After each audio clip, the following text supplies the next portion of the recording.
Hello everyone, welcome to my YouTube channel. Aligarh Muslim university का class 9 का entrance exam हो गया है। आज मैं आपको उसके करेक्ट आंसर और उसके बाद आपको पूरा टोटल एनालिसिस बताऊंगा कि कौन कौन से क्वेश्चन जो है हो सकता है डिलीट। सो बेसिकली कुछ एरर थे क्वेश्चन में, तो मे भी हो सकता है कि वो क्वेश्चन डिलीट हो सकता है कि नहीं भी हो।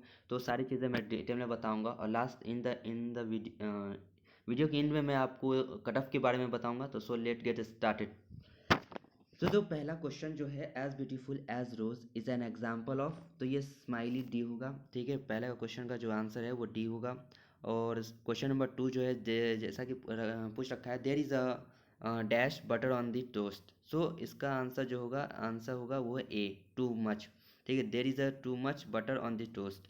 सो आइडेंटिफाई द टेंस। ये क्वेश्चन जो है थर्ड नंबर जो है टेंस से पूछा गया है। जो पूछा गया when I reach the book store, अब यहाँ पे आप देख रहे हैं व्हेन आई रीच्ड, इसी से पता चलता है ये क्वेश्चन जो है पास्ट का है। ठीक है, उसके बाद आप आगे देख रहे हैं all the copies had already been sold, तो पूरा का पूरा ये क्वेश्चन पास्ट का है। तो यानी ऑप्शन ए और ऑप्शन बी दोनों कट हो जाएगा, मतलब ये दोनों नहीं हो सकता है। और सी में पास्ट कंटिन्यूअस, कंटिन्यूअस तभी लगता है जब आईएनजी फॉर्म यूज़ होता है। ठीक है, तो उसके बाद आप देख सकते हैं ऑप्शन डी में पास्ट परफेक्ट है, तो आंसर होगा डी।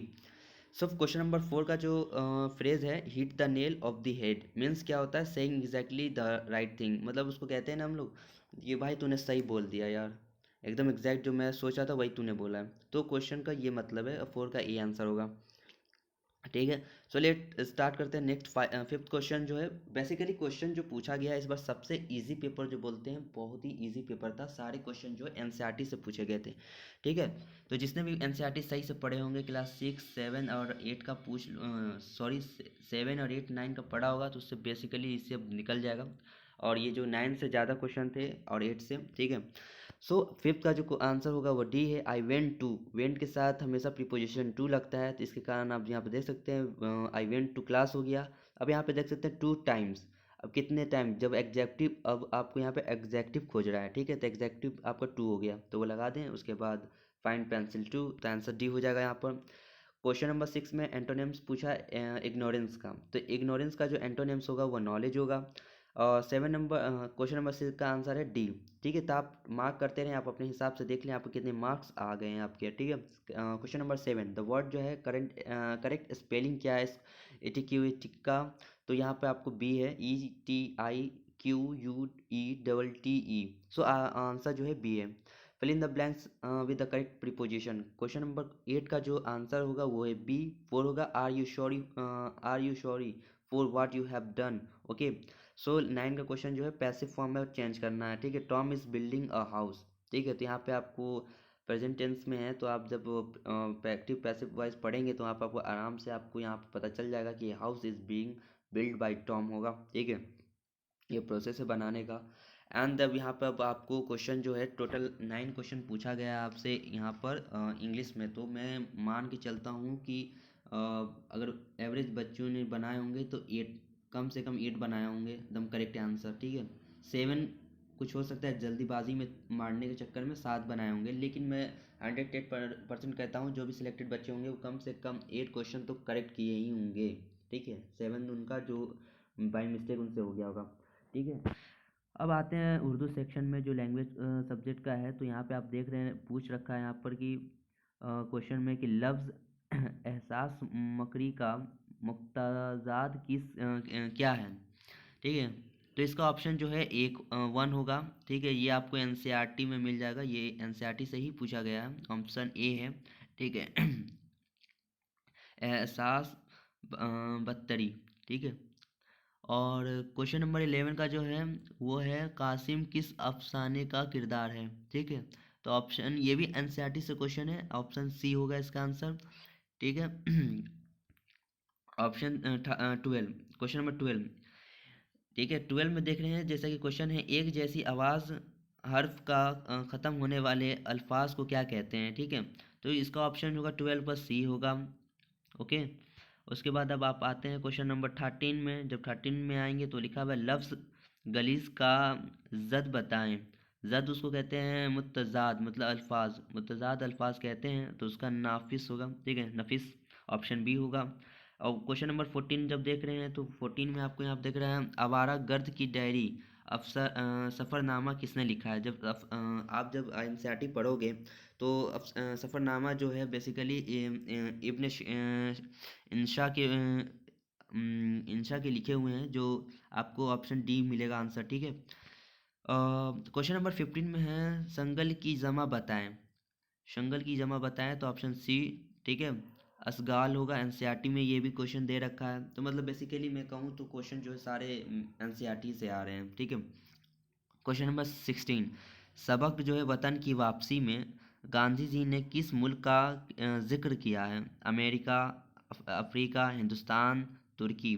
तो ऑप्शन बी अफ्रीका होगा, okay. And then the question number जो 17 है, ये जो है क्वेश्चन हो सकता है आउट ऑफ सिलेबस कह सकते हो। अगर किसी बच्चे ने अल्लामा इकबाल के बारे में पढ़ा होगा तो ही उसने ये आंसर सही करे होंगे, ठीक है। तो ये क्वेश्चन में जो है बांगे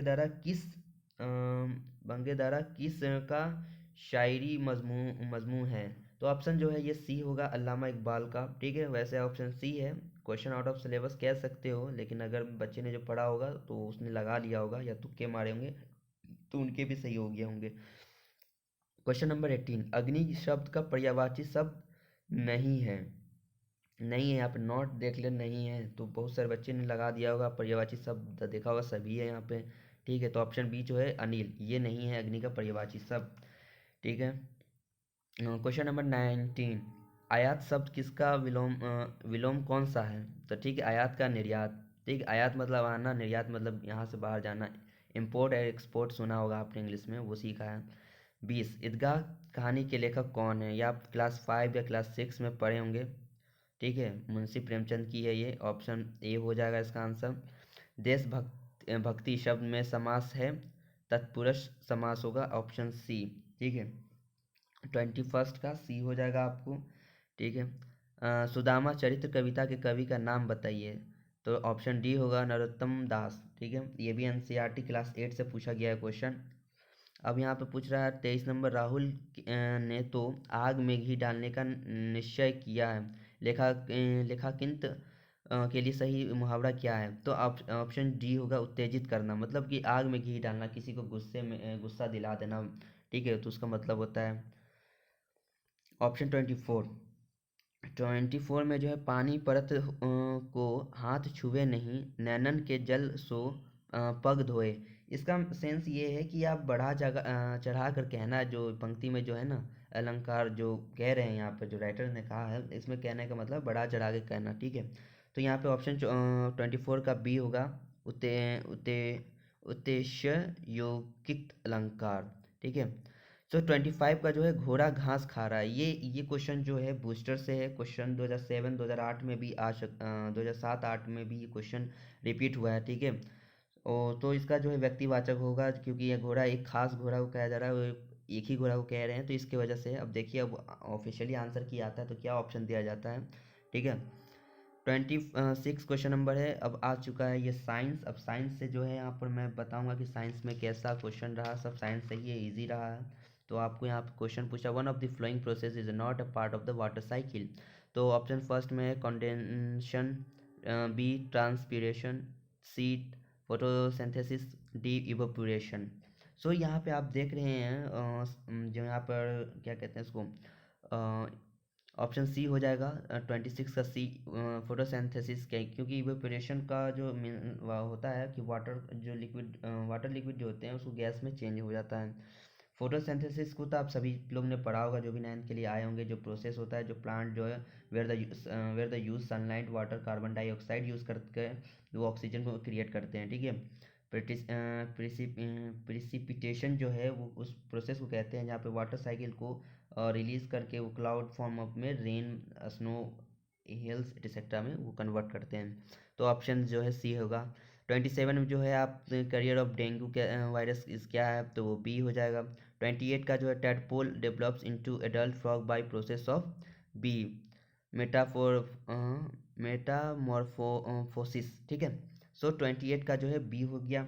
इसलिए बी होगा क्योंकि जो बेबी फ्रॉग से जो एडल्ट फ्रॉग का जो बीच का जो पीरियड होता है ना, उसको बोलते हैं ये, ठीक है। Deforestation leads to option D हो जाएगा, डी होगा, ए एंड बी दोनों होगा। इंक्रीज इन रेनफॉल नहीं, मैं नहीं कह सकता, क्योंकि इंक्रीज और रेनफॉल भी हो सकता है, घट भी सकता है, ठीक है, तो इसलिए ए एंड बी ही होगा आंसर। सो क्वेश्चन नंबर 30 का जो है ऑप्शन ए है, ठीक है। 21 का जो हो गया, genes are located in B chromosomes कहते हैं। 32 का जो है आप, तो budding is seen is hydra. 33 is the following promotes formation of curds is the lactobacillus. मतलब यहाँ पे आप लैक्टो से समझ सकते हैं, लैक्टिक एसिड होते हैं, तो उसी से आपका अंदाजा से ही बन लग गया होगा। Red data book resource book keep that the record of, इस कह सकते हैं कि जो लुप्त होने वाले जो स्पीसीज हैं उन सब चीज़ों का जो डाटा जो कलेक्ट करके रखा जाता है, इसी बुक में, रेड डाटा बुक में लिखे जाते हैं, ठीक है। Read the following statement carefully. 35 का जो है ऑप्शन ए सी होगा। और क्वेश्चन नंबर 36 में समहाउ ये क्वेश्चन हो सकता है कि एमयू हो सकता है इसको ओमिट कर दे, मतलब डिलीट कर सकता है। ये पहला क्वेश्चन है जो शायद ही क्वेश्चन को डिलीट किया जाए, क्योंकि क्वेश्चन ए का 36 का आंसर ए है, वॉइस बॉक्स। तो मे भी हो सकता है साउंड बॉक्स भी रिलेटेड है, तो कहीं वो करें, ठीक है। अदरवाइज ये क्वेश्चन ओमिट नहीं होगा, ठीक है। चांसेस है कि नहीं होने का ही है, तो आप लोग इतना टेंशन नहीं लें। फिर 37 को है, frictional force exerted by fluids is called as drag कहते हैं, ठीक है। 38 का जो 37 का डी हो गया, 38 का ए हो जाएगा, ठीक है। 39 का जो है, force acting per unit area is called pressure कहते हैं। Which of the following, 40 question number का है, जो not a planet of the sun, तो सैटर्न अर्थ मरकरी सब है, तो 40 जो का आंसर जो है वो ए होगा। 41 का जो आंसर बी है, 9.8 न्यूटन। 42 का जो लाउडनेस ऑफ साउंड इज पर डिटरमाइंड बाय, वो हो गया एम्पलीट्यूड। 42 का सी। 43 का जो आपका डिवाइस जो है, डेप्थ ऑफ द सी किस चीज़ से देखते हैं, डेप्थ तो सोनार से होता है, यानी कि 43 का बी हो जाएगा आपको। 43 का बी। 44 का जो है आपको डी। 45 का है सी। 46 का जो आपके जो double area is reduce to half pressure will be become 4 times हो जाएगा, 46 का बी। 47 का जो है ए हो जाएगा। 48 का जो हो गया क्वेश्चन आपका डी, डी हो जाएगा कि कौन सा non metal catches fire when expose to air, phosphorus option होगा, आंसर होगा 48 का डी। 49 का है सी। एंड 50 का जो आप है, ये डिफरेंट टाइप ऑफ फाइबर्स, तो पॉलीगॉट ए हो जाएगा। And 51 is the use the production of alcohol, ठीक है, फॉर्म ऑफ सीएनजी। ये बहुत इजी क्वेश्चन है, बहुत ही बच्चे वाला क्वेश्चन था, कंप्रेस्ड नेचुरल गैस। ये आपको बताऊं तो बहुत ही इस साल पेपर जो है पिछले साल के मुकाबले बहुत ही इजी क्वेश्चन पूछा गया है। 53 का जो आप है यहाँ पर, chemical given to rise to acid, chemical gives rise to acid rain, तो ऑप्शन होगा, ऑप्शन जो होगा बी होगा इसका। 64 का जो है आपको यहाँ पर नॉन मेटल कौन सा है, तो सल्फर होगा, मीन्स बी।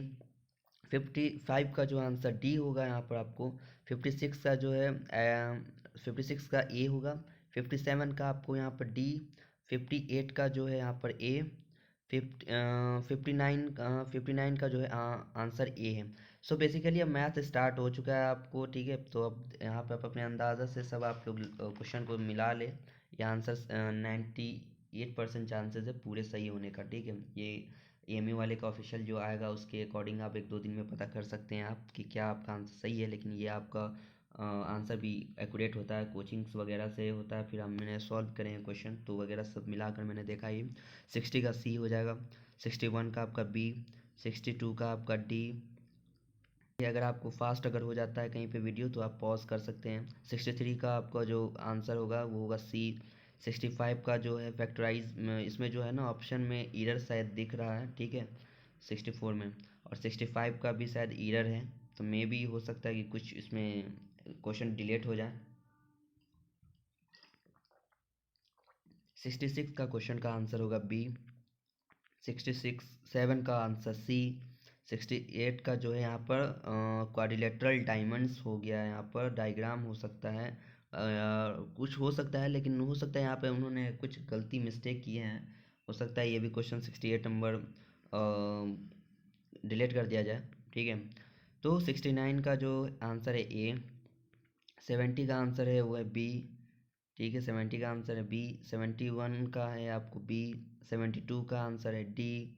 73 का आंसर है सी। 74 का आंसर है वो ए। 75 भी जो यहाँ पर लीनियर इक्वेशंस हो सकता है ये भी हो, क्योंकि ये लीनियर वेरिएबल है बट इक्वेशन नहीं है, तो हो सकता है यहाँ पर आपको 75 का आंसर में भी ये भी डिलीट हो। ये डाउट है, इसीलिए मैंने इस पे मार्क कर रखा है कि ये क्वेश्चन हो सकता है तो डिलीट होगा। 76 का जो यहाँ पे prism is a polyhedral hedron whose lateral faces are the 76 का जो है सी हो जाएगा यहाँ पर आंसर। 77 का यहाँ पर आपको सी हो जाएगा। 78 का यहाँ पर आपको आंसर सी। 79 का आंसर ए। 80 का आंसर बी। 81 का आंसर बी। ठीक है। 82 का आंसर ए। 83 आंसर जो है यहाँ पर प्रोबेबिलिटी का भी आपका क्वेश्चन पूछा हुआ है, तो 83 का हो गया यहाँ पर आपका आंसर बी। 84 का आंसर हो गया ए। बहुत इजी क्वेश्चन है प्रोबेबिलिटी का यहाँ पर। 85 का यहाँ पर सी। सो 85 क्वेश्चन में से मुझे लगता है कि 4 से 5 क्वेश्चन हो सकता है तो डिलीट हो जाए। ज़्यादा चांस है 4 क्वेश्चन का डिलीट होने का। ठीक है। उसके बाद ये अगर आप ये वीडियो को अच्छे लगा है तो आप सब्सक्राइब करें और लाइक भी करें, और आप अपने स्कोर, आप अपना 9th का जो है नीचे कमेंट करें, जिसके हिसाब से मैं देख सकूँगा आप लोग के स्कोर कितने हुए हैं। बेसिकली ये जो कट ऑफ जो वगैरह जाने की चांसेस है बॉयज़ की वो है